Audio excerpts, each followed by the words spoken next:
What really happened with your host, Mike Rivero, because World War III is a really bad idea. Here is your host, Michael Rivero. And aloha, America. Welcome back to the show, hour number 2. We're closing the phone lines right now because I got to get caught up on the news here. Just checking my email, somebody wrote on in and said they're reading about this massive ransomware attack, and it's now up to 45,000 known infections across 75 countries. But there's hardly a mention of it on the corporate media. It's still Comey and Trump and Russiagate and just... it's amazing here. I mean, this is a real problem. This is a real threat to American businesses, because some American businesses have already been hit with this, like FedEx. So it may not absolutely positively be there overnight, at least for the next few days while they sort out that mess here. And yeah, they're still pushing this whole thing, Russia, Russia, Russia, Russia, because that's basically the last card they've got to play to deflect public attention away from the crimes of Hillary Clinton and her associates. Because they are really, really scared that the public is looking at that, and they're trying to offer up Trump, Russia, look over here, it's a distraction. But that doesn't work. They'll drop kittens into a blender or something. Anything to keep the American people from really looking back at what's gone wrong with this country over the last 30 years, and all of it goes back to that CIA operation out of Arkansas in the mid-1980s, and all the people who helped the CIA do what they were doing, which was criminal violations, and they all got rich off of some of that drug money. And we saw the same thing happening during Prohibition. The gangsters who got rich on alcohol money had enough money to get into politics. When Prohibition began, old Joe Kennedy was solidly middle class, and when Prohibition was over, he was rich enough to get his sons headed for the White House. John F. Kennedy made it. Robert F. Kennedy was on his way. Ted Kennedy probably would have run, except for Chappaquiddick, which may have been an attempt on his life. Now, Senator Mark Warner is at the forefront of screaming, we need to find Donald Trump's Russia link, we've got to look into his business dealings, blah, blah, blah, blah, blah. Turns out Senator Mark Warner himself, back in 2012, made $6 million from Yandex, a Russian tech business. And apparently that $6 million represents almost 10% of his entire net worth. So it's classic hypocrisy. It's okay for Senator Warren to be having business dealings with Russia, but, oh, by golly, you know, the fact that Donald Trump was doing business with Russia before he even got into political life, that's the curse of doom. He needs to go. All right, so let's talk about what's going on in other parts of the world. North Korea has actually sent a formal protest to the United States Congress over the sanctions onto North Korea. And these are over and above the sanctions for the nuclear weapons and the sanctions for the ballistic missiles. The new sanctions target North Korea's shipping industry and claims that North Korea is using slave labor. Now, that's rich coming from a nation that has a thriving prison industry, prison labor industry. The privatized prisons are factories. They make things there. And obviously, products that are produced by these prison factories are going to be lower in cost than products produced by regular American businesses with paid employees. It's unfair competition. Now, Paul Craig Roberts, he's out there sounding the warning. And he's basically still going on with this idea that, as far as he can tell, Washington, D.C. is seriously considering a nuclear first strike on Russia. It's one of the reasons they're trying to get these THAAD batteries all over the place so that only a few of Russia's retaliatory nukes will get through to the United States of America. But apparently the operations command of the Russian General Staff is concerned that Washington, D.C. is actually thinking in these terms. And we're getting this from Lieutenant General Viktor Pozner, Deputy Chief of the Main Operations Directorate of the Russian Armed Forces. And he was speaking at the Moscow International Security Conference. saying, yes, we are concerned Washington, D.C. is considering a nuclear first strike on our country. And again, going on back to the Cuban Missile Crisis, the reason we did not get a nuclear war then is Kennedy and Khrushchev knew that their counterpart did not want to push that button. And they were able to avoid being driven to that point. Now we have the Russians thinking our government wants to push the button. And that means if things start to ratchet up, Russia's going to be more ready to push that button out of their very justifiable fear that the U.S. is ready to push the button. That is a recipe for disaster. Now, as you know, President Trump has created a new commission by executive order to look at the integrity of the American voting system. It is unfortunately focusing almost entirely on last year's election, which does need to be looked at. But there's a larger problem with election fraud in this country, and it goes back for years and years. And we really ought to be looking on creating as much of a fraud-proof election system as possible. And I've already written an article with some pretty good ideas in there, which I've since been informed are in use in other countries. But Kevin O'Keefe is out there. James O'Keefe is out there. He's got all these videos that he got during last year where the Democrats were committing all this election fraud and registration fraud. And it was on a massive, massive scale. So there's plenty there for them to look at. And remember, despite all this screaming about Russia influenced the election for Donald Trump, all of the election fraud from last year that has been documented and investigated, all of it favored Hillary Clinton. And you need to keep that in mind. All right, we're going to do a shout-out now to our on-air affiliates who are just now rejoining our network. Apparently over at MSNBC, Mika Brzezinski, who does not hide her disdain for the White House and for Kellyanne Conway, has now banned her from appearing on the Morning Joe show. And Mika was attacking CNN for booking the proven liar Kellyanne Conway. But you need to remember, NBC was and probably still is a Hillary Clinton supporter and is fully on board with getting rid of Trump and finding some way for Hillary to take over that White House because Russia stole it from her. And Kellyanne Conway, if you're listening, you are always welcome here on this radio show. All right, let's talk about the economy. There is something that is starting to happen which ought to alarm everybody. This is being reported out of Investment Watch blog. The International Monetary Fund, the IMF, is suggesting a 10% tax on all money on deposits in bank throughout Europe. They just want to shave 10% right off the top. In Cyprus, they called it a haircut. IMF is trying to call it a tax. But basically, they're plundering the money of ordinary citizens to keep the banks propped up, to keep the EU propped up. When word of this gets out, people are going to be closing those savings accounts. At which point, the IMF is going to come on back and say, well, that's why we need a cashless society, so that your money is in the bank where we can help ourselves to it whenever we feel we need to. They're trying to legalize the pillage and plunder of ordinary working people, is what's going on. Another article, Surging Auto Loans, Boom or Bubble.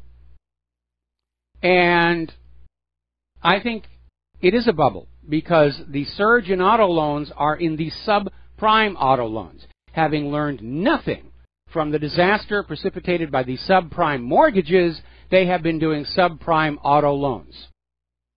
And yes, I think it is a bubble. Bitcoin has soared above 1,800, a new all-time high, and I got to tell you, that to me is looking more and more like a bubble. I think people who are in positions of authority in corporations and government, they're starting to lose their grip on reality because apparently over at Sears, CEO Edward Lampere was trying to reassure stockholders that Sears is on its way to recovery. And he's saying, we don't need more customers. We have all the customers we could possibly want. And everybody's saying, are you on drugs? And if so, why aren't you sharing them? Sears may have people walking through the store. The question is, are they spending money? And the answer to look at their earnings report is no, they are not. Now, getting on back to the car loan issue, there was this article in the Seattle Times. You're going to love this one. The headline was, Seattle has reversed a decades-long trend of rising car ownership, and millennials are the reason. And the story starts out, for the first time since at least 1970, the percentage of Seattle households that own a car is declining. Census data show it's all because of young people who increasingly are choosing to live carless in the city. And they're trying to pitch this like this is a good thing. It's going to be fewer cars, less congestion, less pollution. This is really all a very good thing. What they're not talking about in this article is that these young people who are not buying cars are still living with their parents. They can't make enough money to rent a home or buy a home. They're not making enough money to buy cars. This is not a good thing. It's another indicator that our economy is in serious, serious trouble. And the Seattle Times is trying to convince you, oh, yes, it's good. Oh, yes, it's good. Except, obviously, for you car factories and you car dealerships and the auto repair places and the gas stations, you're all going to be in a lot of trouble as car ownership declines. But otherwise, it's a really good thing. This is a wonderful thing that's happening. Now, here is a very interesting article. This is out of teaparty.org. Trump has cut off food stamps for certain classes of people. The headline for this story out of Tea Party is Real Americans Are Cheering. What's interesting is the very first line of the story says the Department of Agriculture is moving to implement food stamp rules that ban certain convicted criminals and winners of large lottery prizes from getting food stamps. That sounds really good. But further on down is the real meat of the issue. Under the proposed rules, each agency will be required to create an automated system to better determine the immigration status and income of applicants for food stamps. And that is really the heart of the matter. Those are the two areas where most of the food stamp abuse is taking place. People who are actually making money, but enough to live on, but are availing themselves of food stamps, and illegal immigrants who shouldn't be receiving them at all. What was amazing is when this whole open borders immigration refugee thing was cranking up, the Department of Agriculture was just advertising everybody should be on food stamps. Come on over, we'll get you signed on up. Over at Cornell University, somebody apparently issued a fake report of an Immigrations and Customs Enforcement agent on the campus, and the students and faculty went into a panic. Everybody was running, immigration, running around for the thing here. But immigration is actually on the job. They have arrested 1,378 gang members in 6 weeks, which sounds like a good thing. Then, on the other hand, you have the Santa Cruz County Sheriff supporting sanctuary state bill out in California, saying it will improve public safety.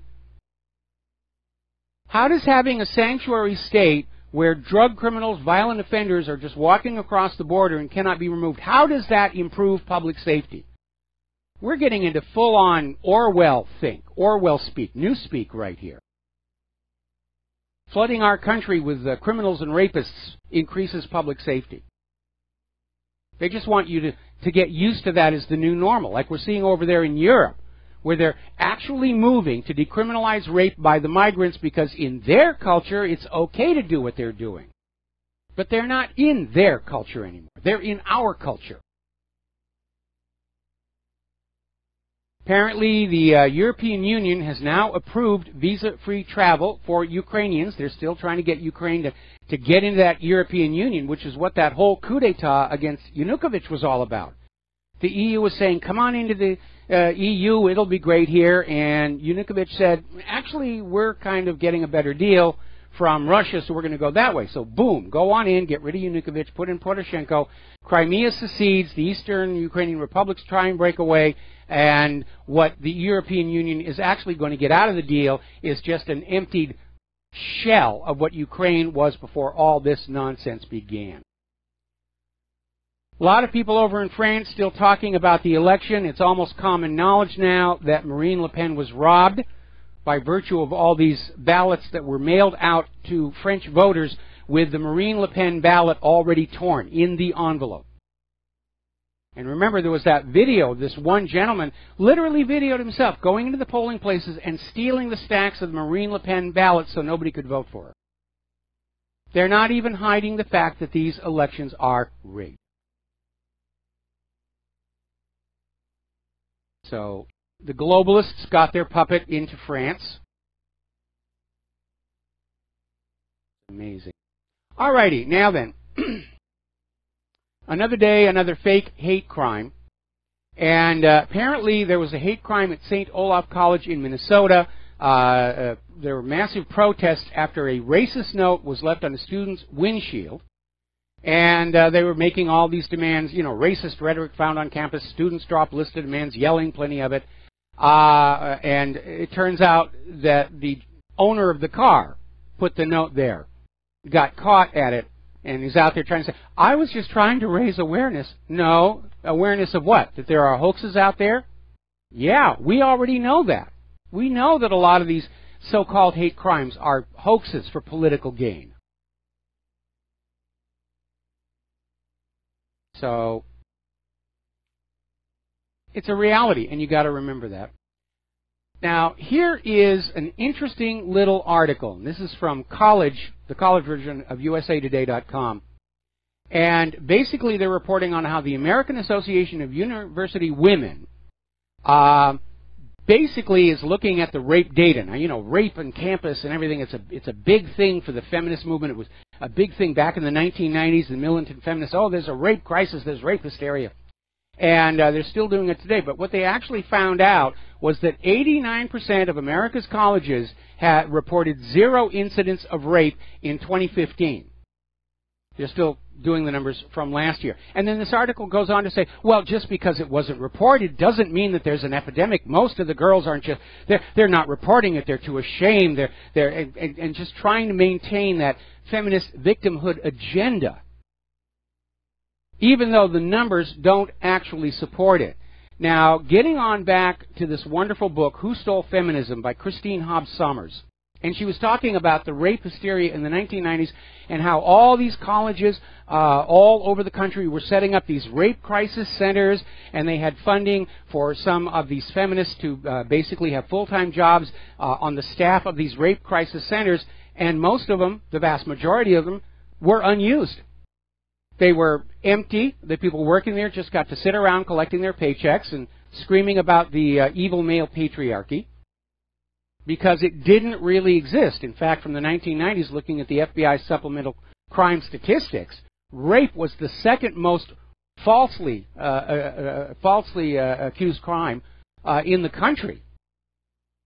It was an epidemic, and it got so out of hand that Catherine Comins, the assistant dean of student activity at Vassar, actually, in an interview in Time magazine, said a false charge of rape against a man is actually a good thing for him to go through, because it'll force him to confront the reality that he could be a rapist.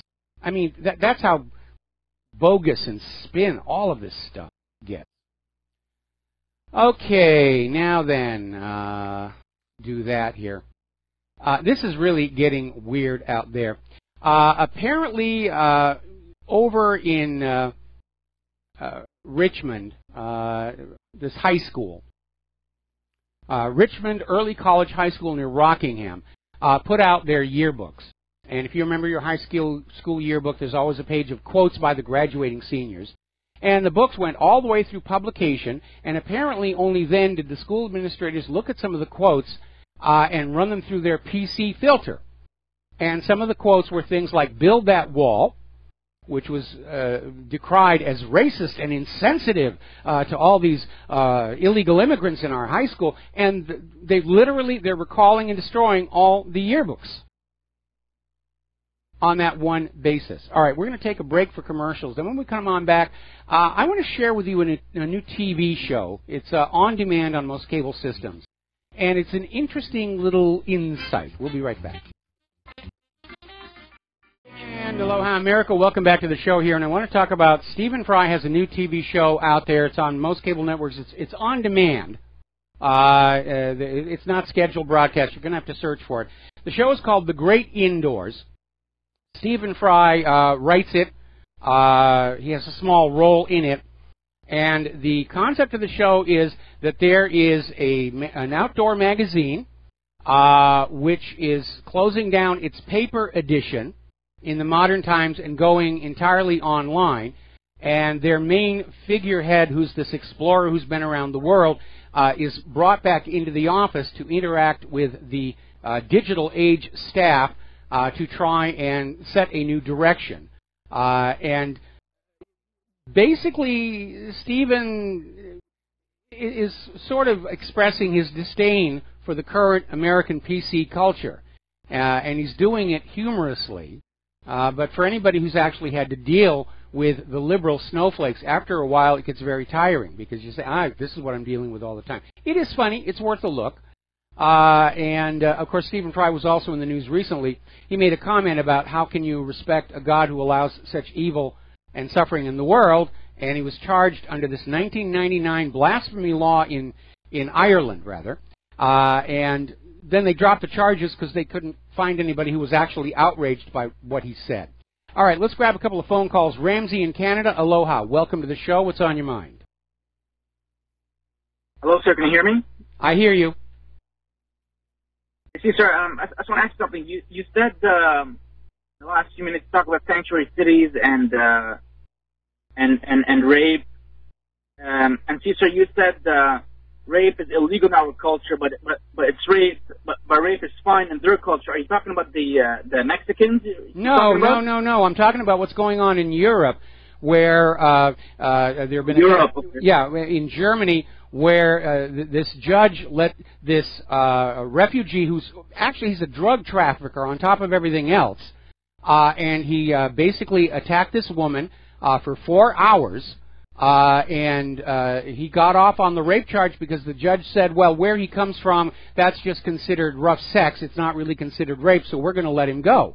And a lot of people are just aghast at that because if this guy wants to be in a country where he's allowed to do that to women, he should have stayed at home. He's not in his culture anymore. He's in the German culture. And it's just like Teddy Roosevelt said about immigration to the United States of America. You're welcome to come here as long as you understand you are now living in the United States of America. We have certain laws. We have certain cultural norms.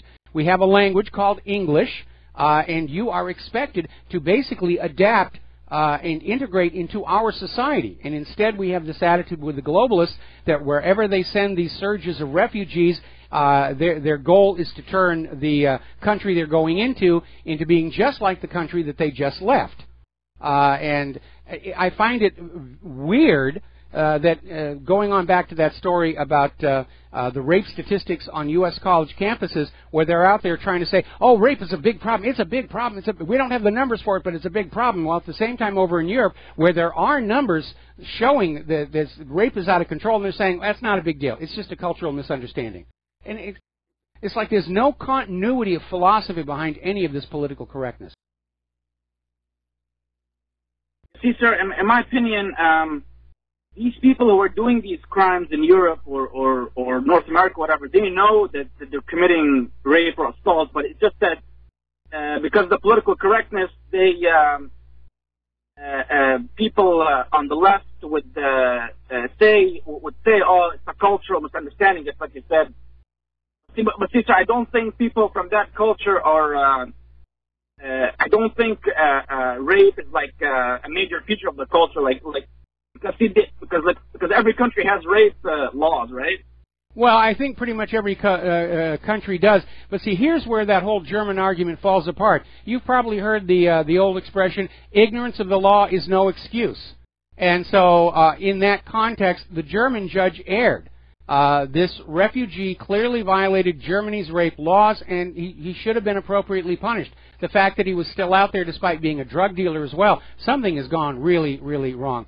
Okay. He's actually been deported, right? I don't know what's happened to him. That was the end of the story. We got to let you go. Got to take a break for commercials. We'll be right back. Aloha, America. Welcome back to the show here. I'm looking on Fox News, and they're actually addressing this issue. Could the investigation into Hillary Clinton's email server be reopened? Of course it can. There's no reason it can't. She hasn't gone to trial. She hasn't, double jeopardy doesn't apply. It should be reopened. Catherine Austin Fitts is out there saying maybe what the United States needs is what South Africa went through following the end of apartheid, a Truth and Reconciliation Commission, where they came on out and said, we're going to tell you everything that happened. Nobody's going to go to jail. Nobody's going to get punished. But the people have a right to know what was really going on. I think that's a really good idea. I think that would be a really good idea.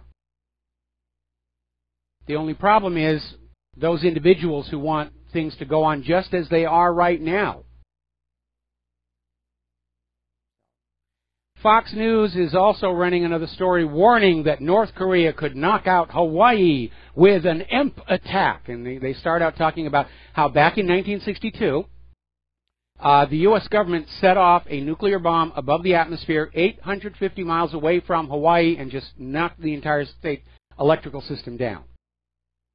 So they're out there saying, oh, it could happen, it could happen. Well, the largest nuclear weapon North Korea has right now is only 10 kiloton.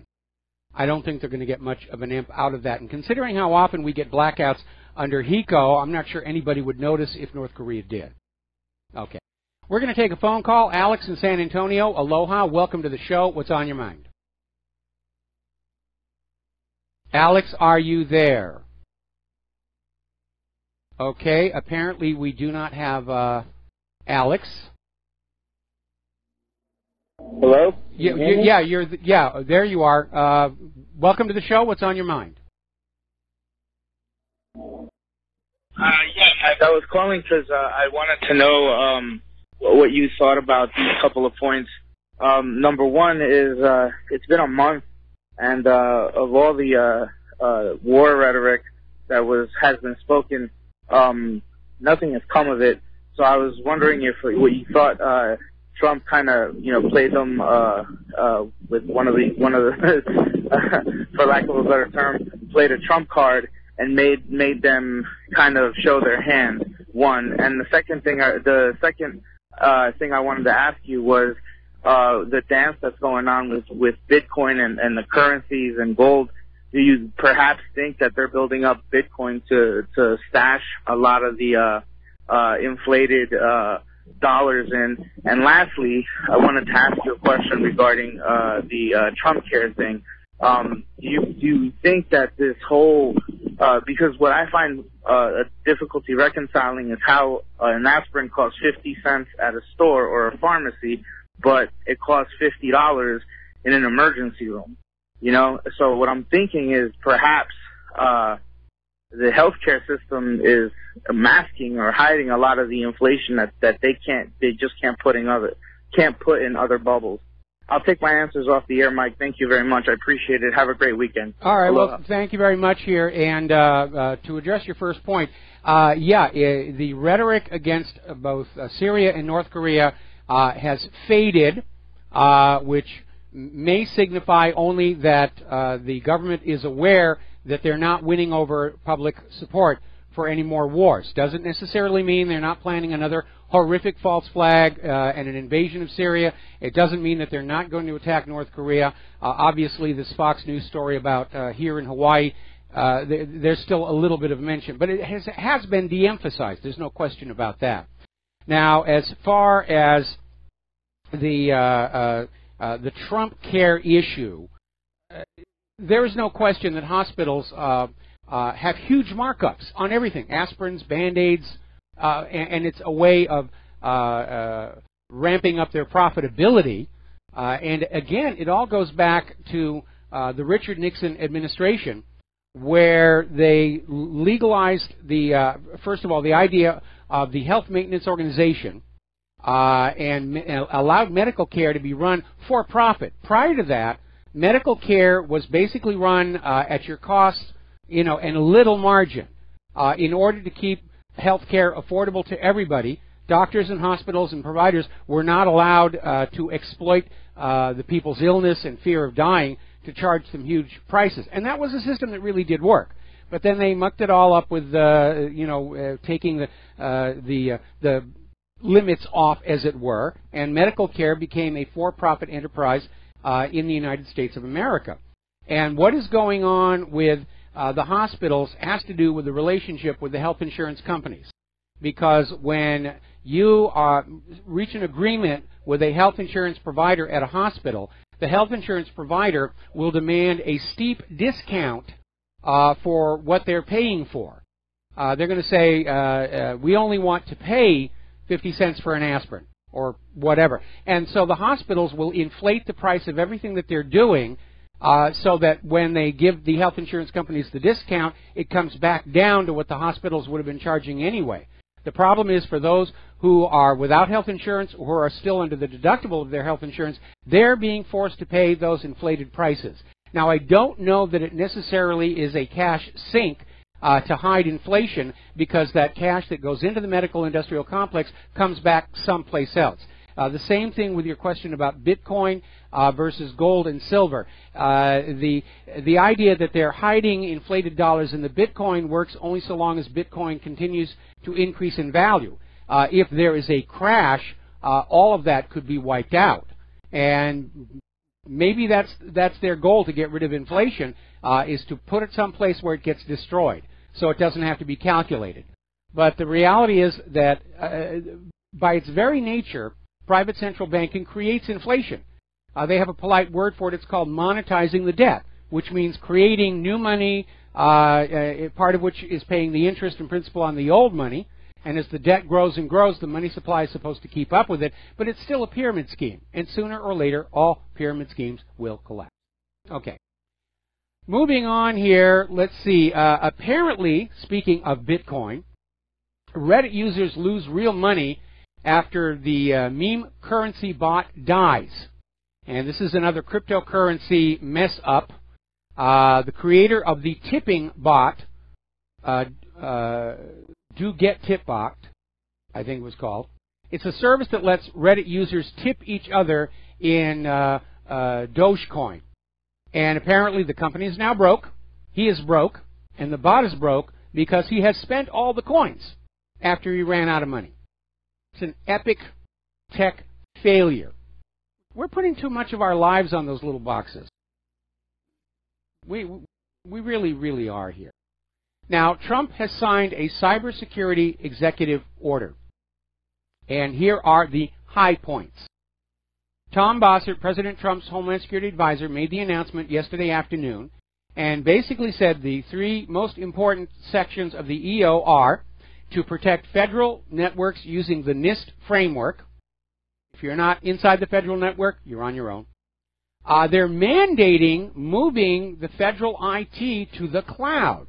That one's got a lot of people scratching their head, given that the cloud has still got issues and it's not robust. And here's the one that is really going to mess things up. They want all federal IT centralized as a single enterprise network. All of the government's computers as one giant enterprise network. And boy, I would hate to be the systems integration person on that one. Do you remember a while back when the government decided they wanted a standardized computer language for all government computers, and they came up with a new computer language called Aiea, named after Lady Ada Lovelace, who was the programmer for Carl Babbage's calculating machine. And Aiea itself, trying to be all things to all people, was a horrible, horrible language. And basically what ultimately happened is all the government's computers, they were doing mostly just applying for waivers. I can't convert to Aiea because of this. And so that went away. That is going to be a monster problem. And again, if you're on a centralized federal IT network, all on one enterprise, what happens if that WannaCry ransomware gets in there? It's going to affect everything. Maybe that wouldn't be such a bad thing. Alrighty, a little bit of good news for people on a tight food budget. Coming out of the Texas Panhandle, they have been examining their wheat crop following the late snow and freeze that we just went through. And they're basically saying that the vast majority of the wheat is still undamaged. They lost some, but not a huge amount, which means we're not going to be seeing too much increase in price for wheat-based products here. Now, as we mentioned the other day, the federal government has released financial settlement figures from the Vaccine Injury Court, which is going to end this claim that vaccines never harm anyone. Now, the vaccine court is biased against the victims and in favor of the vaccine manufacturers. They're there to protect them. And the vaccine court is still using this discredited CDC report that claims there's no link between autism and vaccines. And even the lead author of the paper at the CDC has come on out and said it was a hoax, it was a fake. They cherry-picked the data to get the desired result. Apparently, they changed the methodology for the paper something like 17 times until they could get the result they wanted from the cherry-picked data. It was a hoax. It was a fraud. And the vaccine court is still using it. And despite that, they had to pay out a huge amount of money to people being harmed by vaccines. And the vaccine industry is apparently getting very, very nervous. Because over at the Boston Herald, they're running these editorials, these op-ed pieces, just denouncing anybody who could even doubt the safety of vaccines, could even question the wisdom of having mercury in the vaccines. And the Boston Herald's entire editorial staff is openly calling for essentially the mass execution of scientists, naturopaths, chiropractors, and journalists who dare question the safety of injecting children with mercury. They even went so far as to say that expressing any concern at all about the ingredients in vaccines, quote, ought to be a hanging offense, end quote. Now, remember that story we had about a week or so ago when the H1N1 flu was making its rounds. Angela Merkel and her top officials in Germany got a special version of the vaccine that did not have any adjuvants, none of the additives. No mercury, no peanut oil, none of that. The people of Germany were required to take the H1N1 vaccine with all the adjuvants. Now, obviously, if Angela Merkel knows that she shouldn't be taking those adjuvants, obviously you shouldn't be taking those adjuvants. And we know they cause harm. The epidemic of peanut anaphylaxis in our population is a direct result of using peanut oil as an adjuvant. Now, peanut oil is something you're supposed to eat and digest, not inject directly into the tissues of your body. That, too, is completely out of control. Completely out of control. Here's an interesting story, and I love this. It's from Natural News.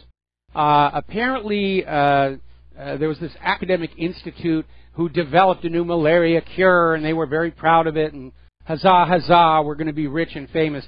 And then somebody pointed out that the exact same cure had been described in a Chinese medicine text written over 500 years ago.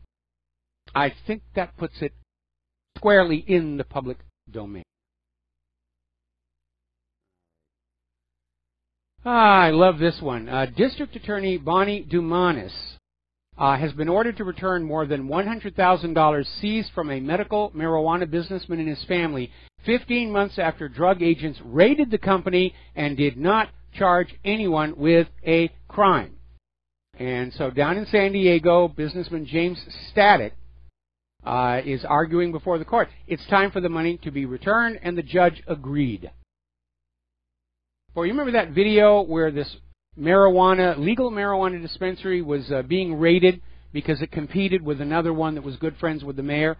And the cops thought they'd disabled all the security cameras. They hadn't. There were two independent systems. And the security cameras caught the cops helping themselves to the marijuana goodies. Oh, we're going to have fun. We're going to have fun. They do think like that. Drugs are bad for you. It's okay for us. I remember when I was going to Cal State Fullerton, the best drug connection around that campus was a California Highway Patrol officer. He was confiscating the stuff from the dealers and then reselling it out the back of his black and white unit. And he quit the CHP and he bought himself a Radio Shack franchise. And we were good buddies. That was back when Radio Shack was a lot more fun to go to. I was talking before about the prison labor industry and how it really is the moral equivalent of the slave labor camps they had in Nazi Germany. And over at this story at returntonow.net, they're talking about how if you are doing business with these 50 companies who run these prison factories, you are supporting modern American slavery. And as I mentioned before, more than that, you are harming your local economic community. Because if you are buying, for example, furniture produced in a prison factory because it's cheaper than American furniture factories who are employing legal American citizens, go out of business. And that is really something we should avoid, especially when you consider that 86% of the prisoners who are slaving away in these prison factories are there for non-violent, victimless crimes. Like they got caught smoking a joint or something. We have a new institution of slavery emerging in the middle of our culture, and we need to take a look at that. Now, over in Europe, as you know, there's been a big issue where the European Union has imposed rather strict requirements for produce in the markets. It all has to be the same shape, the same size, and just absolute uniformity. Over in France, a supermarket has gone the other way. They're celebrating what they call the ugly produce. We are selling produce that does not comply with the EU regulations, and it's all twisted and bent and lumpy, and people are just snapping the stuff up. It's been an absolutely stunning marketing success, and even better, it means there's less food wastage. That's a good idea. All right, we're going to take a break for commercials. We'll be right back. Actually, we're going to leave the phone lines closed here because we got a lot of news to talk about here. And somebody just wrote on in reminding us that James Comey was a lawyer on the Senate Whitewater investigation looking into the conduct of President Bill Clinton and First Lady Hillary Clinton.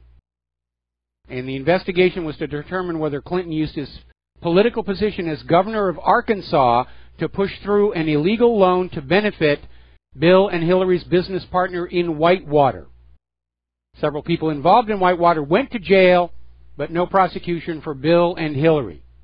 And James Comey was the deputy special counsel for the Whitewater investigation. So yeah, it goes all the way back to Arkansas, all the way back to the Operation Screwworm, which was one of the code names for the gun and drug running operation down to Nicaragua. All right, a little bit of science news to fill out this hour here as we wait for the lovely Lady Claire.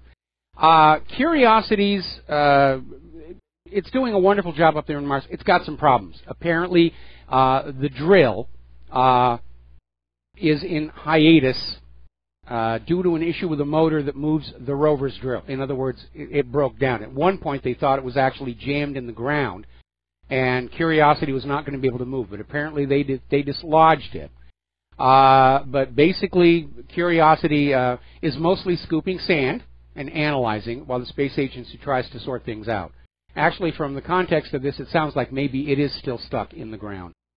That would be an absolute shame. Curiosity has seen so many things that I wish they would go back and take a look at. Like that thing that looked like a dead tree stump sticking out of this sand wall. I think it's called the Mars crab, but it looks more like a tree stump to me. If I were running Curiosity, I would definitely go on back and take a look at that. Curiosity's found so many things that seem to indicate the presence of life. Fossilized algae mats, all kinds of things like that. Apparently China is planning some serious space travel, and apparently they're considering a long-duration trip to the moon, and they've already got volunteers are going to live in a simulated space cabin for 200 days. Now, obviously, since it's only 3 days up and 3 days back to the moon, more or less, they're talking about setting up something on the moon that's going to last there for a long, long time. And they're not the only ones. Apparently, NASA is considering a long-duration lunar facility as a training and jump-off point for an eventual manned mission to Mars. Now, part of the problem is they're discovering, as you've heard, some new endurance records have been set for astronauts on the International Space Station. They're finding out that there are some physiological changes from weightlessness that exercise can't seem to deal with. And I think at this point we're looking at the inevitability that any spaceship going to Mars is going to have at least one component that is a spinning centrifuge. And we've certainly seen it in movies like that. Because we evolved on a world with gravity. And I think our best course for preserving the health of our astronauts is they have to be living in gravity. End of story. We're going to take a break. We'll be back with the Lady Claire after these few words.